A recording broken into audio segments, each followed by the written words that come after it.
দেখুন শব্দগুলো ভালো বের করেছেন, হিন্দু কমিউনিস্ট ভালো কংগ্রেসি। সায়নদীপ আবার ব্যাখ্যাও দিয়েছেন মিঠুন চক্রবর্তী বলছেন যে আমি জানি না সায়নদীপের মধ্যে কতটা হিন্দুত্ব এখনো বেঁচে আছে। আমি বলছি চোর তৃণমূল, অসভ্য বর্বর বিজেপি, এসব বিশেষণ দেওয়া যায়। কমিউনিস্টদের সম্পর্কে এরকম কোনো দাগিয়ে দেওয়ার অভিজ্ঞতা বলে আছে বলে আমি জানি না। আমাদের মধ্যে অনেকে হিন্দু আছেন, অনেকে মুসলমান আছেন, কিন্তু কমিউনিস্টরা মধ্যে হিন্দুত্ববাদী নয়।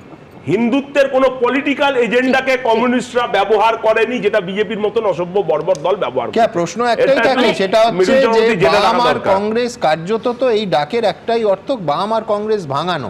প্রয়োজন হচ্ছে কেন বিজেপি? সবার আগে আমি বলি যে যাকে একটা সব থেকে বড় গণতান্ত্রিক দল, যে দল 3 বারে ক্ষমতায় আছে, তাকে অসভ্য বর্বর যারা বলছে, তারা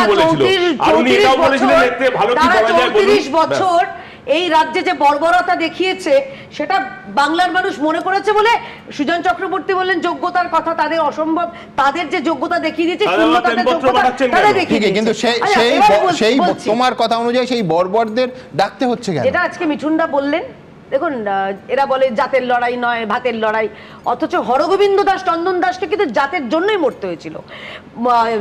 মোহাম্মদ সেলিম সাহেবকে তিনি কলকাতায় বা এইদিকে দক্ষিণবঙ্গে কোথাও কিন্তু ভোটে দাঁড়াননি, ভোটে দাঁড়ানোর জন্য মুর্শিদাবাদ ছুটতে হয়েছিল তাকে। এরা এরপরে বলবে জাত আর ভাত, স্বাভাবিকভাবে এরা মুখে এক বলে কাজে এক করে। হরগোবিন্দ দাস চন্দন দাসের জন্য এরা কোথাও মিছিল মিটিং করে, এরা কিন্তু তামান্নার জন্য করেছে সঙ্গত কারণ, তারা হচ্ছে আনিস খানের জন্য করেছে সঙ্গত কারণ। কিন্তু আমাকে দেখান অজিত মাজাকে হারিয়েছিলেন।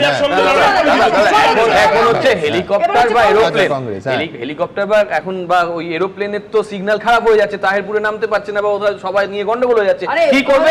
খবরে থাকতে হবে, ঝাড়খণ্ডে রেডি হেলিকপ্টার থাকে, সেই জন্য তো বলছি।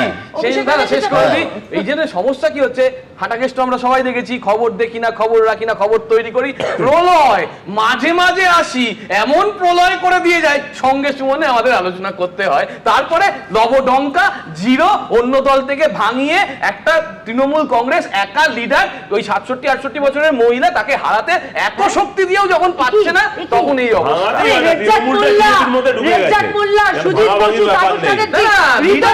কথা বলছি, তোমরা তো বলো যে নরেন্দ্র মোদী একাই সব, শুভেন্দু অধিকারীকে নিয়ে বিরোধী দলনেতা করে দিচ্ছ, এত শক্তি।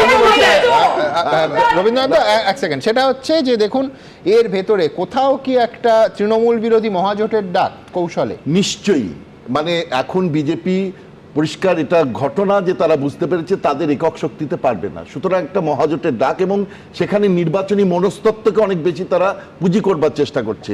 এখানে দেখুন এটা ঘটনা যে যেটা সায়নদীপ বলল, আমরা মানি না, আমরা হিন্দুত্ববাদী মানি না, কিন্তু হিন্দুত্ববাদী হইনি, কিন্তু দলের মধ্যে একটা দ্বিচারিতা আছে, অর্থাৎ যারা ব্যক্তিগতভাবে মানে ধর্ম মেনে চলে, এ নিয়ে সুভাষ চক্রবর্তীর সময় অনেক ঘটনা ঘটেছে।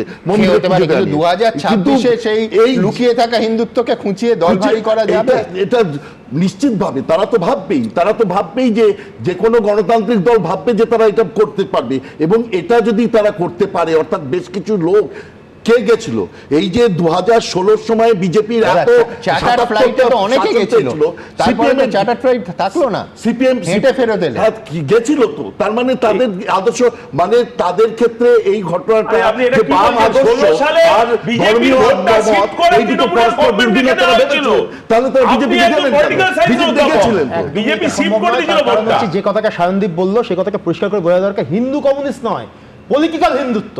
হিন্দু ধর্ম মানা এক জিনিস, সম্পূর্ণ আলাদা।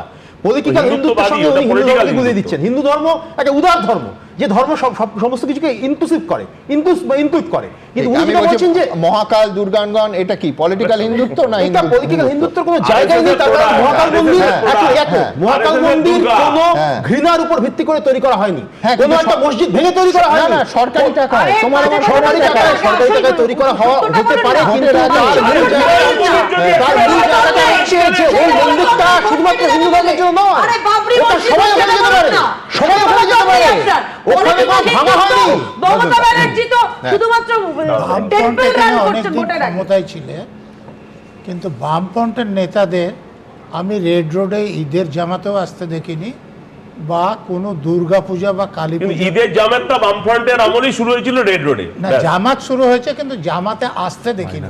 ঠিক আছে, এবং কোনো কালী পুজো বা তোমাদের দুর্গা হয়েই পুজো বলছি, উদ্বোধনেও যেতে দেখিনি।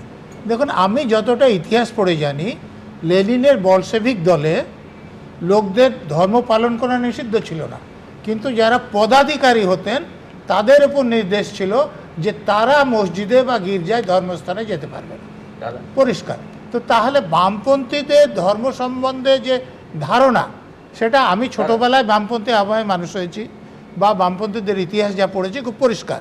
তো একজন লোক যদি কমিউনিস্ট হয়, সে পাগল হতে পারে, তার পক্ষে অন্য দলে এইটাই যাওয়া তো আমি এইটাই সম্ভব বলতে চাইছি, নয়। কমিউনিস্ট আদর্শ আচ্ছা, এবং maybe বাম কমিউনিস্ট আদর্শ। থাকলে ইন্টারেস্টিং, সে- নজরুলদা বলছেন যে একজন কমিউনিস্ট হলে পাগল হতে পারে, কিন্তু আমি বলছি কমিউনিস্ট হলে তার হিন্দু সত্তা বেঁচে থাকতে পারে কিনা পরের বার মিঠুনদার সঙ্গে দেখা হলে আমি নিশ্চয়ই জিজ্ঞেস করব। আর ভালো কংগ্রেসি এসব তো আছেই। এবিপি আনন্দ, এগিয়ে থাকে, এগিয়ে রাখে।